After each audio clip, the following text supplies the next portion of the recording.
Մարդը, որի բարոյականության մասին ժողովուրդը արտահայտվել է անգամ բազմազայն Աստծո սկզբունքով, հրապարակներում ու տարբեր տեղերում գոռալով այն, ինչին ինքն իրականում արժանի է, այս մարդը եկել է խոսում է ինչ որ բարոյական կրոնական բաներից, պարզ է ինքը ինչ անում։ Ինքը լավ գիտի, որ օրինակի համար հասարակության շրջանում եկեղեցու հետ կապված բազմաթիվ միֆեր են տարածված։ Ու իրականում դա տենց է, դրա մեղավորը եկեղեցին է իրականում, բայց հարցը դա չի։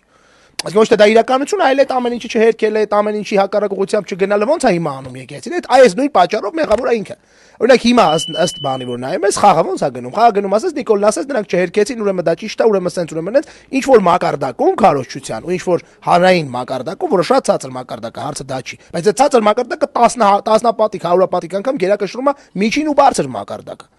Ինքը մնաց թեման սենց։ Այսինքն ինքը գցում է մուտիտ, լավ իմանալով որ հասարակության շրջանում այդ մուտիտը ուտելու հնարավորություն կա, ինքը այդ ստով փորձում է քանդել եկեղեցին։